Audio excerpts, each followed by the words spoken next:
Türk milletinin karakteri yüksektir. Türk milleti çalışkandır. Türk milleti zekidir.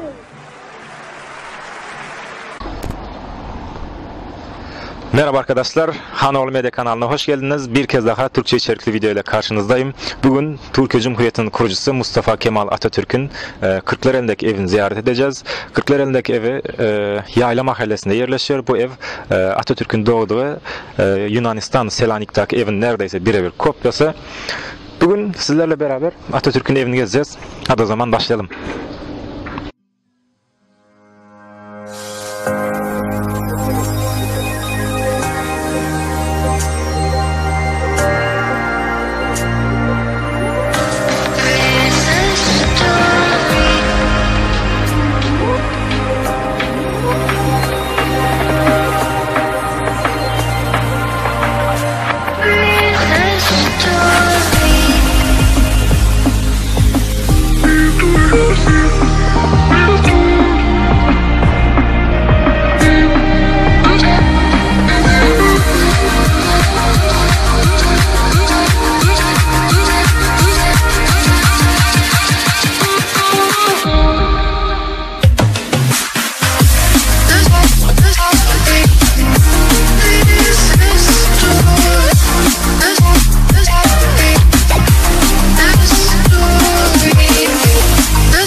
Evet arkadaşlar, evin hemen girişinde Mustafa Kemal Atatürk'ün imzası bulunuyor. Biraz ileride de bir traktör var. Traktör hakkında da aşağıdan görevlilerden bilgi alıp sizlere aktaracağım. Evet arkadaşlar, bugün Kırklareli'ndeki Atatürk evini daha iyi tanıtmak için bize Kırklareli'ndeki Atatürk evinin görevlisi Kadir abi yardımcı olacak. Kadir abi, bu Atatürk evini biraz daha iyi tanıtabilir misiniz? Biz girişte anlattık da siz bizden daha iyi biliyorsunuzdur. Tabii. Ben kısa bir bilgilendirme yapayım. Öncelikle arkadaşlara da merhaba diyorum. Siz de hoş geldiniz Atatürk evimize. Kırklareli Atatürk Evi 2016 yılında yapımına başlanan bir proje, bir yapı burası. Ve yapım aşaması 2 sene kadar süre aldı. 2018 yılının başında inşaat tamamlanıp, bina tamamlanıp 17 Ocak 2018 tarihinde resmi olarak ziyarete açıldı burası. Tabii birçok üst düzey yetkili görevli kişilerin de katılımlarıyla resmi ziyarete açıldı. Ve açıldığından bugüne de 250-260 bin civarı, yani çok yüksek bir sayıda ziyaretçi ağırladık burada. Yani günlük kaç kişi geliyor abi? Buradan alayım daha iyi. Günlük şöyle diyebilirim. Kış aylarında biraz azalmakta. İsterseniz şöyle biraz gelelim. Kış aylarında azalmakta derken yani yazın aslında artmakta. Öyle söyleyeyim günlük sayımız. İşte mevsime göre hafta içi bir gün mü, hafta sonu bir gün mü ona göre biraz daha değişen sayılar. Ama ortalama olarak hafta içi 250-300 kadar en az bir ziyaretçi, bazen daha fazla. Hafta sonu da en az 700-800, bazen 1300-1400'lere kadar günlük ziyaretçi sayımız oluyor. Tabii bu sayılar dediğim gibi bahar ve yaz aylarında, yani bu dönemlerde daha da yükseliyor. Tabii benim daha bu Atatürk Evi hakkında söyleyeceğim birçok şey var. Onları da size şimdi müsaade edersen bilgilendireyim. Şimdi Selanik'teki Atatürk Evi, yani Atatürk'ün doğduğu o evi hepimiz biliyoruz. Atatürk Selanik'te doğduğunu hepimiz biliyoruz. 1881 yılında. Evet. O ev 1953 senesinde Türkiye hükümeti tarafından müze olarak açılıyor.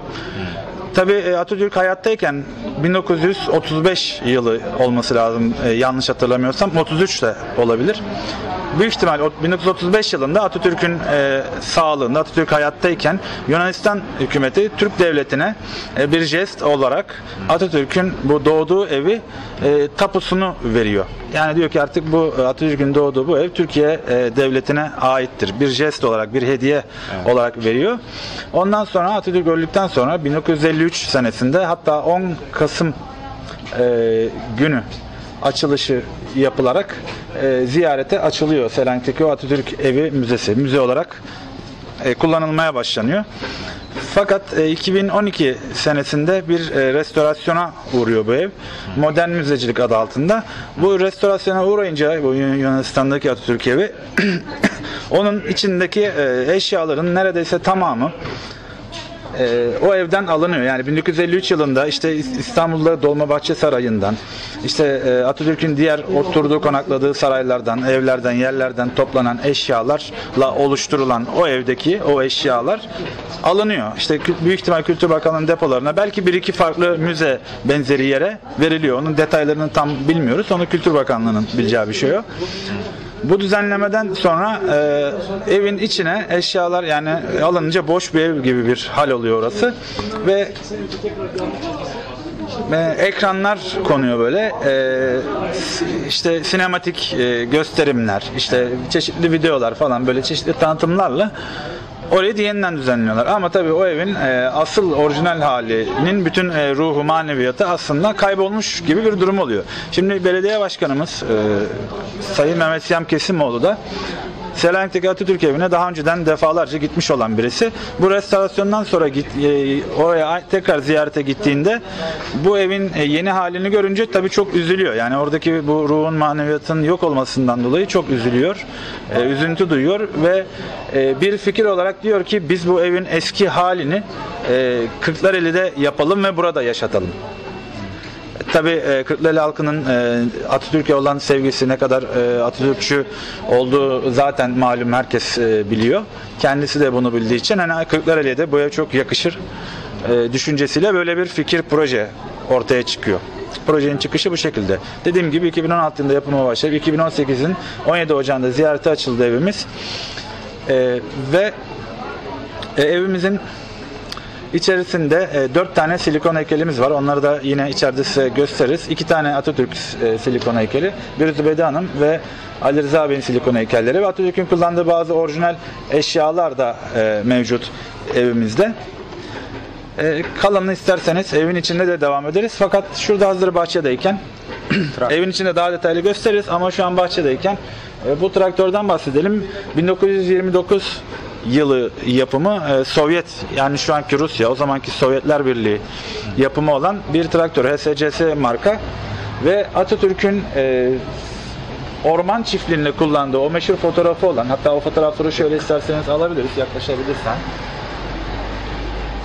İşte şu bilinen meşhur birkaç traktörle olan fotoğrafı. Bu traktör markasının benzer bir modeli bu traktör.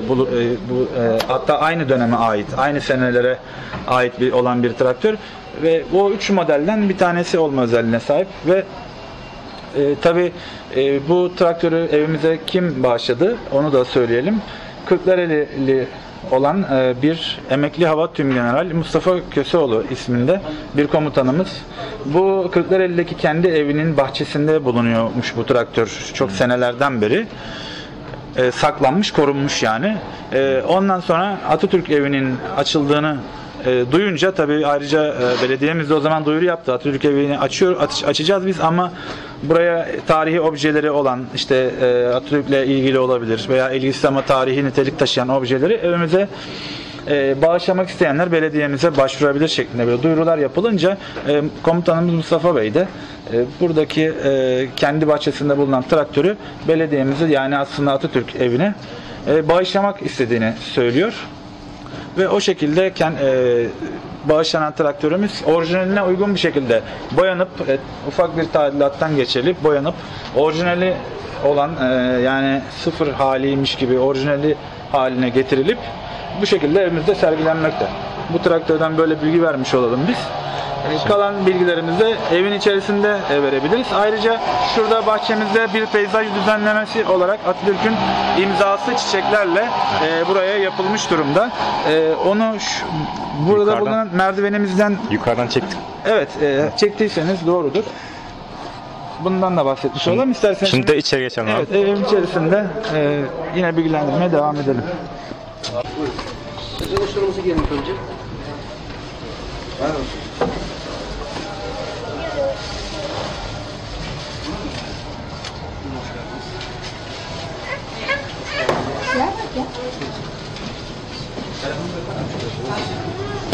Hoş geldin.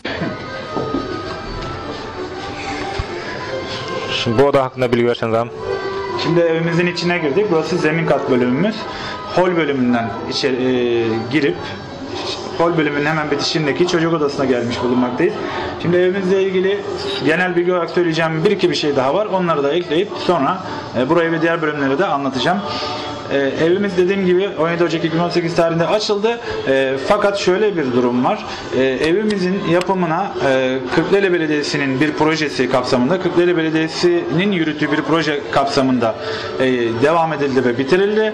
Fakat bu proje yapılırken herhangi bir resmi kurum veya kuruluştan yani devletten veya herhangi bir bakanlık, müdürlükten vesaire veya herhangi bir dernekten hiçbir şekilde bir yardım alınmadı. Sadece Kırklareli'de yaşayan Kırklareli vatandaşlarımızın maddi ve manevi bağış ve katkılarıyla yani hem binanın yapımında hem de objelerin bağışlanması hususunda onların yardımlarıyla aslında imece usulü dediğimiz bu şekilde bir düzenlemeyle bu şekilde bir şekilde yapıldı burası. Ondan bahsettikten sonra şu an bulunduğumuz çocuk bölümünü şöyle isterseniz genel şöyle bir gösterebiliriz. Burada yapbozlar ve boyama kitapları var. Burası çocuklar için düzenlenmiş bir bölüm. Belediye başkanımızın bir fikri olarak. Şimdi çocuklar gelip burada oynayıp Şöyle çocuklar gelip burada oynayabiliyor. Bu yapbozlar cüzi bir ücret karşılığında oradan elde edilen gelir de zaten öğrencilere bağış olarak verilmek üzere burada alınıyor, toplanıyor.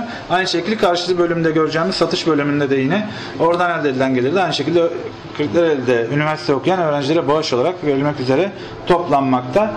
Ayrıca burada çocuklar için şu ekranımızda 2-3 tane belgesel film Atatürk'ün hayatını anlatan çocuklar için daha çok uygun olan belgesel filmler oynatıyoruz. Dersimiz Atatürk filmi var mesela. İnternette bulunabilir, isteyen izleyebilir. Ve Vefa isimli bu bilinen Atatürk hakkında yapılmış olan filmi oynatıyoruz burada. Tabi boyama kitapları ve yapbozlar tabi boyama kitaplarını çocuklar istediği şekilde aldığı zaman Atatürk evini ve Atatürk'ün fotoğraflarını renklendirip boyayıp o şekilde hem Atatürk biraz alışmış ya da öğrenmiş oluyorlar hem de kendi becerilerini geliştirmiş oluyorlar. Burada mesela Atatürk'ün çocuklarla birlikte çekildiği yani yanında çocuklar varken Atatürk'ün çocuklara olan sevgisini daha çok böyle gösteren birkaç fotoğrafımız var.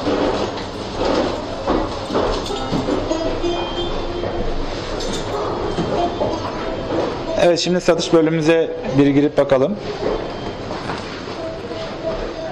Hoş geldiniz. Evet, burada satış bölümünde görevli arkadaşımız Günce Bey burada. Şöyle bir satış bölümündeki objeleri isterseniz çekebiliriz. Ben de bir yandan size kısaca böyle bilgi aktarayım. Belediye başkanımızın bir sosyal sorumluluk projesi olarak bu şekilde Atatürk'le ilgili çeşitli hediyelik eşyalarımız mevcut burada. İşte rozetler, anahtarlıklar, kartpostallar, kum saatleri, çok çeşitli malzeme var. Ben birkaç tanesini sadece söyleyeyim. Kravat iğnesinden tutun da kalemlik, işte tişörtler, çakmak tabaka setleri, fincanlar vesaire birçok ürünümüz mevcut burada. İsteyen kişiler buradan beğendiği ürünleri satın alıyor ve onlar da öğrencilere burs olarak verilmek üzere saklanmakta.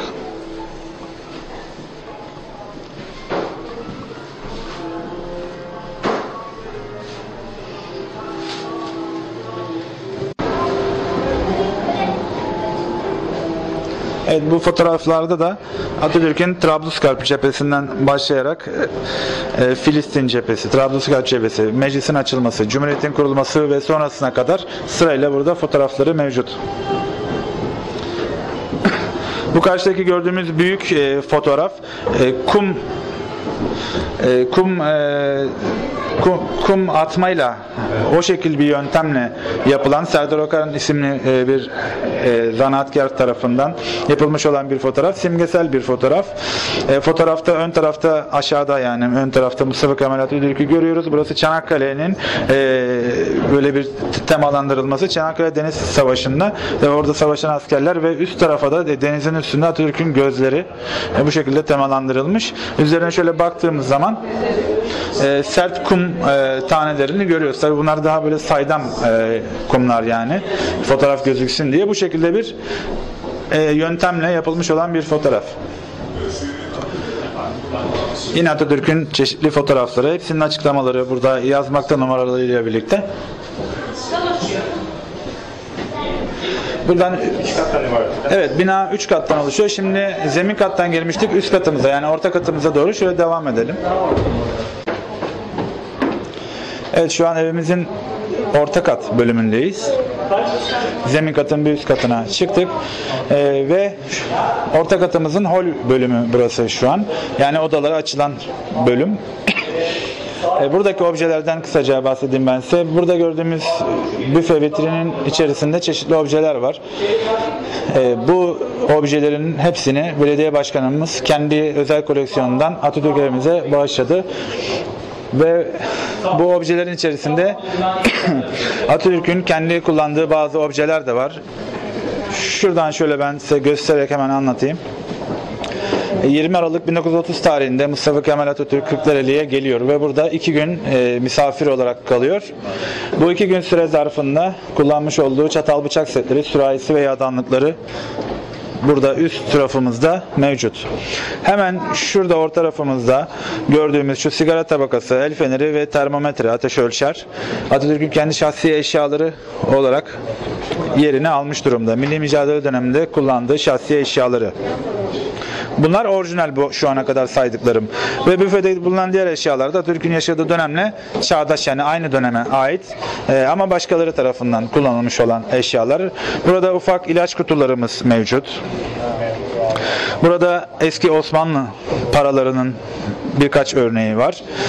Burada kemikten dolma kalem setimiz var. Burada dikiş seti ve tıraş seti olan bir set. Ve aşağıda gümüş çatal bıçak setimiz. Yine gümüşlük, çeşitli sütlük, işte diğer gümüşlük bazı objeler, yine sütlük var burada. Ve üst tarafta da şöyle 2 tane gümüşlük eşyamız var. Ve bu rafımızın üzerinde yer alan şu gördüğümüz fotoğraf orijinal bir fotoğraf. 1937 yılında Atatürk'ün yurt treninde, o beyaz renkli trende çekilmiş olan orijinal fotoğraf ve Ege manevralarından dönüş yaparken Ankara'ya giderken Atatürk'ün çekilen bir fotoğrafı yurt treninde ve yanında manevi kızı Afet İnan. Şöyle ben gösterebilirim.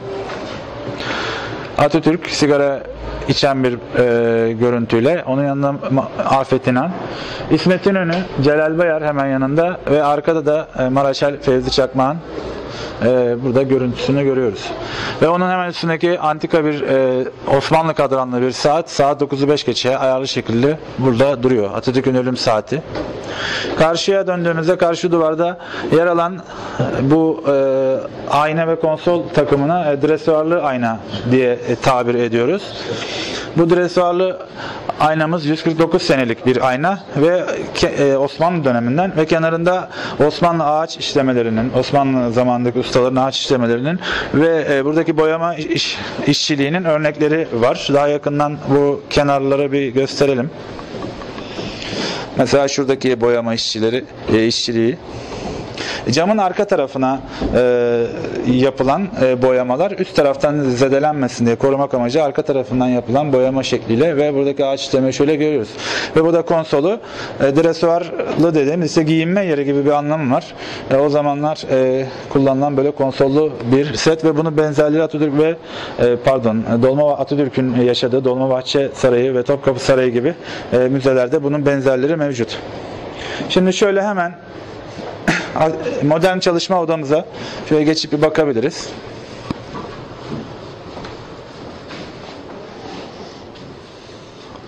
Bu odamız Cumhuriyet dönemini anlatan, temalandıran bir oda. Ve burada Atatürk'ün şöyle deri koltukta oturan silikon malzemeden yapılmış bir heykeli, Cumhurbaşkanı olduğu dönemi gösteren, Cumhurbaşkanı olduğu zamanki görüntüsüyle bir heykel, elinde eldiveni ve Atatürk'ün doğduğu bu Selanik'teki evde bulunan oturan Atatürk heykelinin tamamen aynısı olarak yapılmış bir heykel ve evimizdeki bütün heykelleri de onu da belirtelim. Atatürk'ün o Selanik'te doğduğu evde bulunan bu Zübeyde Hanım heykelini yapan Bülent İşcan isminde bir heykeltıraşımız yaptı. Evimizdeki bütün heykeller onun eseri. Zaten Selanik'teki evdeki bu Zübeyde Hanım heykelini yaptığı için de bu konuda çok tecrübeli ve yüzlerce Atatürk heykeli yapmış olan birisi kendisi. Silikon malzemeden bu heykelleri yaptı. Tecrübeli biri olduğu için de çok başarılı ve gerçekçi olan heykeller bunlar. Ve hemen şurada sağ tarafta gördüğümüz bir masa, o dönemlere ait bir masa. Üzerinde sembolik sümen takımı ve çeşitli objeler var. Ve masanın arkasında gördüğümüz o kırmızı sandalyede Atatürk'ün 1913-15 yılları arasında Bulgaristan Sofya'da görev yaparken, askeri ateşi olarak görev yaptığı sırada oturduğu, kullandığı sandalyenin orijinali. Bulgaristan Konsolosluğu tarafından belediyemize bağışlanıyor bu sandalye ve şu an Türkiye'mizde sergiliyoruz. Karşı duvarda gördüğümüz bir harita var. Aslında o bir halı. Harita şeklinde yapılmış bir halı çerçevesiyle birlikte 1935 yılında bir öğretmen hanımefendi tarafından yapılıyor. Atatürk'ün yine yaşadığı dönemde. 35 yılında olduğu için Hatay mesela orada baktığın zaman bizim Türkiye sınırlarında mevcut değil. Çünkü Hatay biliyorsunuz 1939'da Türkiye'ye katıldı. Ve el dokuması bir halıdan yapılmış çok nadide güzel bir halı. Şimdi hocam orada. Burada bir defterimiz var. Atatürk evini ziyaret eden konuklarımız, isteyenler burada Atatürk'e duygu ve düşüncelerini, Atatürk eviyle ilgili hislerini buraya yazabiliyorlar. Biz bu defterleri saklıyoruz ve bunlar artık uygun bir zamanda bir yayım olarak yayınlanabilir. O şekilde bir düşünce de var. Ünlülerden gelenler var mı buraya? Var, evet. Siyasilerden gelen var, sanatçılardan gelen var. Çok kişi var. Yani askeri yetkililerden var, normal devlet yetkililerinden var. Hem böyle protokol anlamında hem de böyle sanatçı ve benzeri kültür insanları da evimize geliyor. Tabii profesörler gelebiliyor, bilim insanları. Onların da tabii deftere yazdıkları böyle düşünce, duyguları var. Mesela ilk aklıma gelen Muharrem İnce geldi mesela. Tabii daha çok gelen var. Şimdi onları sayarsak uzun sürer. Yayını da çok fazla uzatmak istemiyorum. Hemen şurada objelerden mesela devam edelim. Buradaki bir fotoğrafta Atatürk köpeği Fox'la birlikte. Tabii Fox Atatürk öldükten sonra Fox hayatını kaybettiği zaman, öldüğü zaman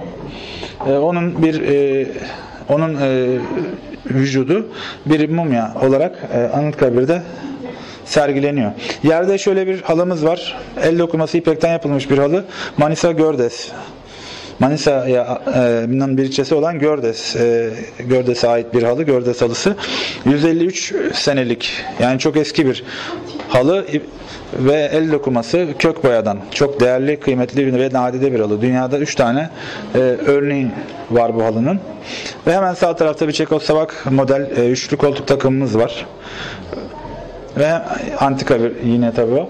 Onun hemen üzerinde de Atatürk'ün Çankaya Köşkü'nün çalışma odasında çalışırken çekilmiş olduğu bir fotoğraf. Karşı odaya doğru isterseniz geçelim. Evet arkadaşlar, şu an yine orta kattaki askeri çalışma odamızdayız bu sefer. Az önceki odamızın, modern çalışma odasının tam karşısındaki oda ve burada bir Atatürk heykeli görüyoruz. Milli mücadele dönemindeki komutan haliyle, o zamanki yaşı haliyle, üzerindeki üniforması, kalpaklı ve göğsünde İstiklal madalyasıyla asker komutan Mustafa Kemal Atatürk heykeli. Yine aynı sanatçının elinden çıkıyor bu heykelde. Ve bu da çok gerçekçi. Sakallarından işte göz rengine, ten rengine kadar, ellerindeki damarlara kadar gerçekçi bir heykel. Hemen buradaki objelerden bahsedelim. Şurada askı üzerinde bulunan su matarası ve sırt çantası ve karşı duvarda bakın bir sandık var, cephe sandığı. Onun üzerinde bir gaz lambası. Bunlar Kurtuluş Savaşı'nda kullanılmış olan eşyalar. Yerde 20. yüzyıla ait bir şarkı kilimi var. El dokuması, yine kök boyadan yapılma. Yaklaşık 80 senelik diyebiliriz. Onun üzerindeki şu mangal pirinç malzemeden yapılmış bir mangal. 82 senelik yaklaşık olarak pirinçten yapılma ve bu mangal şöyle içine kömür korlarını koyarak hem ısınma hem de üzerinde çay kahve pişirmek için kullanılan bir eşya. Şuradaki masanın üzerinde bir haritamız mevcut. Mustafa Kemal Atatürk'ün Afyon-Kocatepe Savaşı'nda kullanmış olduğu eski Türkçe Osmanlıca teknik askeri bir harita. Onun orijinali burada ve bu orijinal haritanın büyük bir modellemesi de karşıki duvarımızda heykelimizin baktığı tarafta Atatürk onun üzerinde çalışıyor gibi bir tema burada mevcut. Şurada hemen sağ taraftaki duvarda da 1915'ten kalma Çanakkale Savaşı'nda yer almış bir Türk askeri Şahin Erciyes isminde. Onun o seneden kalma çerçevesiyle birlikte bir fotoğrafı. Orta katımızdaki mutfak bölümündeyiz ve buradaki bu bölümümüz, bu odamız Selanik'teki evdeki mutfağın tamamen görüntü olarak aynısıdır. Şurada bir demir kapaklı ocak görüyoruz. Kuzine ismini verdikleri bu ocak içinde odun yakılarak yemeklerin pişirildiği ocak. Ve bakırdan işte kazanlar, çeşitli kaplar, sefer tasları, hepsi bakırdan. Mesela orada bir kahve değirmeni var. Şöyle silindir şeklinde topuzu olan orada üst tarafta. Yerde mesela bir küp mevcut. Tabii bunların bazılarını vatandaşlarımıza bağışlıyor. İsimleri zaten yazıyor bu aşağıdaki eşyaların yanında. Ve burada da Haziran'da bir sandalye modeli ve masa tamamen böyle aynı görüntü burada yapıldı. Oradaki tek fark Atatürk'ün çocukluk heykeli var orada. Burada o yok. Onun yerine Ali Rıza Bey'in heykelini göreceğiz.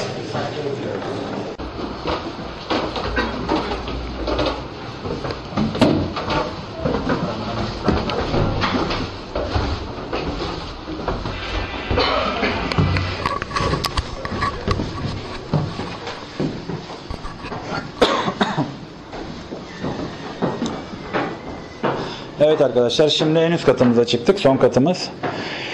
Ve en üst katımızın hol bölümündeyiz şu an. Burada duvarda gördüğümüz fotoğraf Atatürk'ün Kırklareli'ye gelmiş olduğunda çekilmiş olduğu fotoğraf. Onun 100 metre arkasındaki yine çarşı içinde yer alan bir sokak burası. Hemen şurada bir iki kişiden bahsedebilirim. O zamanki Kırklareli valisi Mustafa Arif beyefendi burada. Ve hemen şu ortada iki kişi de Şevket Dingilioğlu, o zamanki belediye başkanı Kırklareli'nin. Ve burada Atatürk'ün Kırklareli halkı için söylemiş olduğu söz yer alıyor. 20 Aralık 1930'da geliyor dediğim gibi. 22 Aralık'ta buradan dönüyor. Ve 21 Aralık'ta söylediği bu söz burada mevcut. Radyomuz ışıklı radyo.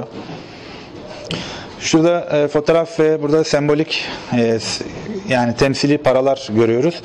Burada da Ahmet Fevzi Kenter amcamızın emekli maaşından arttırarak belediye başkanımıza sunduğu ve Atatürk evinin yapımında kullanılmak üzere bağışladığı paraların sembolik bir temsili paraları ve onun fotoğrafı burada mevcut. Tanımayanlar için bu adam kim oluyor da?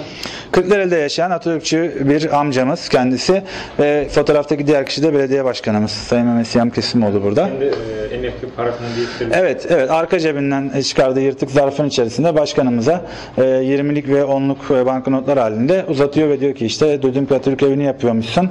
Ben de buna katkıda bulunmak isterim deyip bu paraları başkanımıza sunuyor ve ondan sonra da başkanımız konuklarına dönerek tam şuradan cümleyi okuyayım yanlış olmasın. İşte Mustafa Kemal Atatürk Kurtuluş Savaşı'nda bu anlayışa sahip insanların böyle yurtseverlerin desteğiyle kazanarak bu güzel ülkeyi bizlere armağan etti diyor ve ondan sonra tabii salonda bir halk toplantısında gerçekleşiyor bu olay ve orada salondaki diğer kişiler de herkes duygulanıyor. Böyle duygu yoğunluğunda öyle bir onun o anı ölümsüzleştiren fotoğrafta burada. Bu Kırklareli'de çekilmiş olduğu fotoğrafın orijinalinin bir kopyası burada gördüğümüz. Şurada mesela yırtığı var. O gerçek fotoğrafta. Onun burada yırtık olduğu şuradan gözükebiliyor. Ve arkasında fotoğrafı çeken kişinin aldığı notlar, Kırklareli'ye kiminle geldi, yanında kimlerin olduğunu burada bahsediyor. Ve karşıda yine hol bölümünü bir bitirelim. Karşıda gümüşten yapılmış bir kadeh takımı. Yine başkanımızın evimize bağışladığı bir kadeh takımı. Yine orada bir antika bir ayna mevcut. Ayna ve konsol. Hemen şimdi hol bölümündeki son objemiz diye aslında obje değil. Yine bir silikon heykelimiz var burada. Atatürk'ün kıymetli annesi Zübeyde Hanım'ın bir silikon heykeli. Şu açıdan daha güzel çekilebilir. Şöyle şu tarafa doğru gelirseniz. Tamam. Bu ev yine Selanik'teki bulunan Zübeyde Hanım heykelinin tamamen aynısı olarak yapılan bir heykel ve aynı kişi tarafından az önce bahsettiğim gibi aynı sanatçının elinden çıkan bir eser. Ve ellerindeki damarlar, onları da yakından çekebilirsiniz. İşte yüzündeki kırışıklıklar, mimikler, ten rengine kadar çok gerçekçi olarak işlenmiş bir heykel.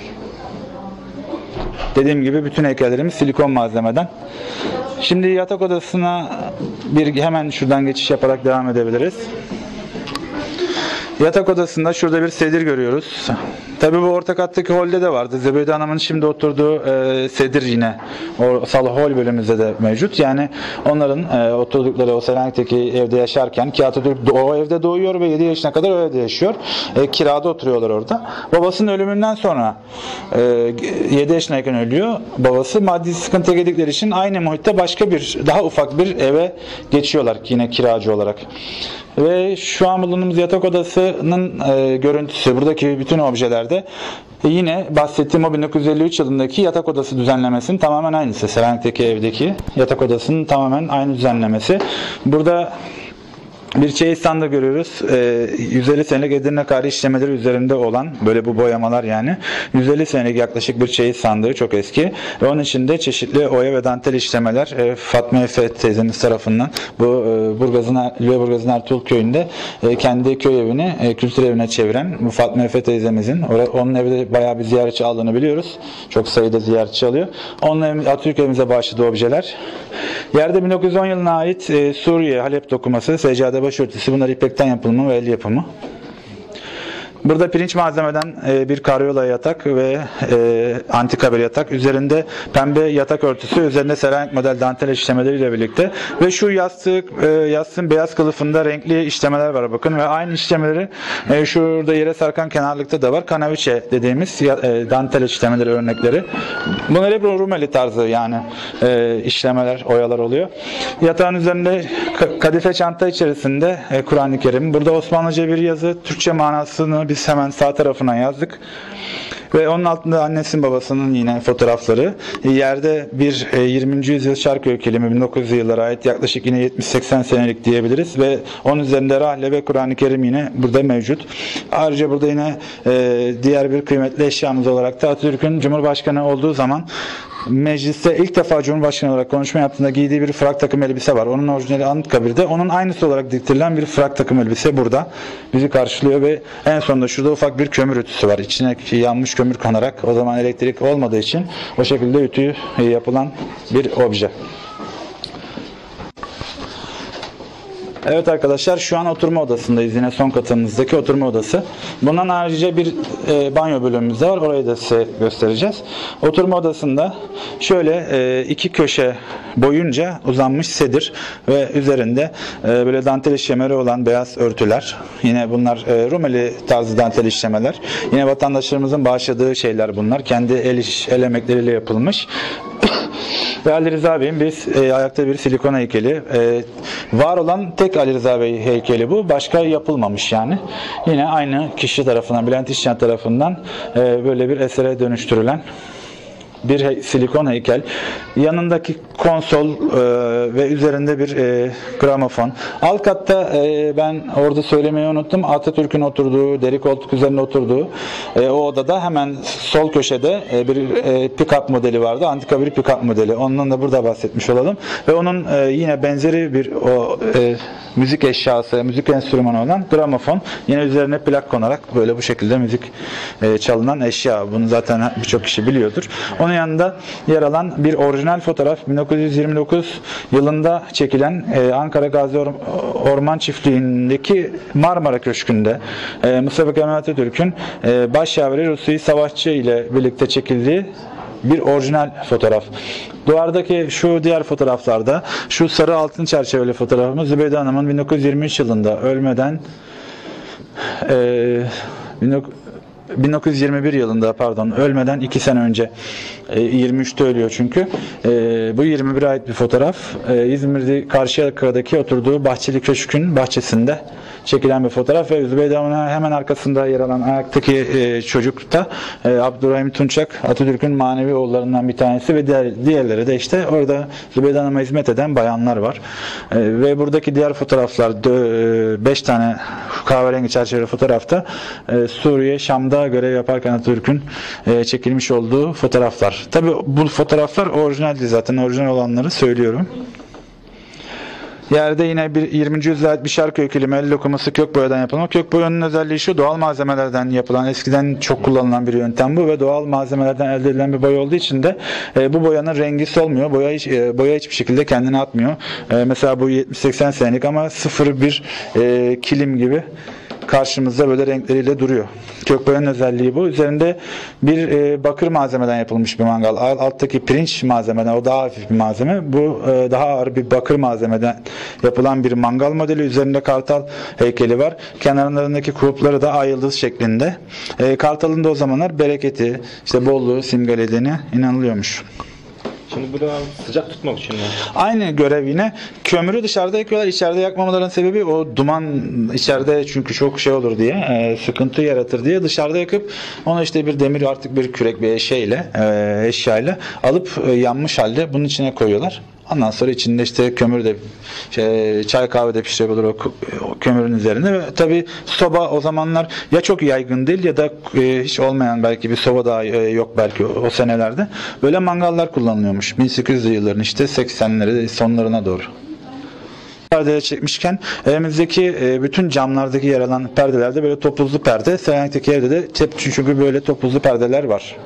Ondan dolayı yani tabi asıl önemli olan şu: bizim evimiz Selanik'teki Atatürk'ün doğduğu evin bir kopyası aslında. Yani mimari plan olarak tamamen aynısı. Mimari planı tamamen aynı. İşte oda ölçüleri, tavanların ölçüleri, bütün yapısı, hatta zemin ve işte cam kapı dekorasyonlarına kadar tamamen aynı şekilde yapılan bir ev. Arkadaşlar şu an yine üst katımızdan hol bölümünden banyoya şöyle giriş yapabiliriz. Şöyle dar bir koridordan geçip eski klasik bir Rumeli banyo modeli burada bizi karşılıyor. Burası da görüntü olarak tamamen Selanik'teki evdeki banyo ile aynı. Burada bakır kap, bir tane bir bakır kap, takunyalar var orada, 2 tane o tahtadan yapılmış terlikler, bakırdan bir güğüm, kurna ismini verdiğimiz orada bir mermer lavabo şeklinde kurna ismini veriyorlar. Mevcut. Burada peştemallar işte tabi gaz lambaları da bu şekilde kavukluk dediğimiz şu tahta objelerin üzerinde gaz lambası. Onlardan aslında salonlarda hol bölümlerinde de veya mutfak bölümünde de mevcut. Banyo bölümümüzün yeri böyle ahşap. Aklınıza şu soru gelebilir. Ben de ilk zamanlarda bu soruyu düşündüm yani. Burada yıkandığı zaman bir insan bu sular ahşaba nüfuz eder veya bu ahşap çürür. Ona karşılıkta önlem alarak şöyle yapılıyormuş. O zamanlar gemilerin bu güvertelerine sürülen su geçirmeyen bir boya değil de bir vernik benzeri bir malzeme kullanılıyormuş. O malzemeyle bu ahşapları yer zeminlerini böyle boyadıkları zaman, sürdükleri zaman su geçirmiyormuş. Ahşaba zarar gelmemesi için. Evimizin genel olarak bölümleri tanıtımı bu şekilde. Hemen şurada hol bölümüne çıktık. Şuradaki Türk bayrağı önemli. Onu az önce atlamışız. 1930 yılına ait bir Türk bayrağı. El yapımı. Ve üzerinde mesela şu ayın üzerinde şöyle bir leke mesela şuradan çok rahat gözükebiliyor. Bir sandıkta bekletilmiş, korunmuş olan bir Türk bayrağı bu. 1930 yılından beri ve sandık lekesi olarak üzerinde böyle bu şekilde gözüküyor. Bölümleri bu şekilde. Biz de bütün arkadaşları Atatürk'ü seven ya da sevmeyen kişiler bile olsa evimize ziyarete bekleriz. Hepinize teşekkür ediyorum. Evet arkadaşlar, bir videonun daha sonuna geldik. Bu güzel evi bize tanıttığı için Kadir abiye bir kez daha teşekkür ediyoruz. Ben de size teşekkür ederim. Evimizin size aslında biraz tanıtımını yapmış oluyorsunuz. İstanbul'a yakın olanlar, Kırklareli civarında olanlar bu eve ziyarete gelebilirler. Giriş tamamen ücretsiz. Hoşça kalın. Bye. Güle güle. Sağ ol.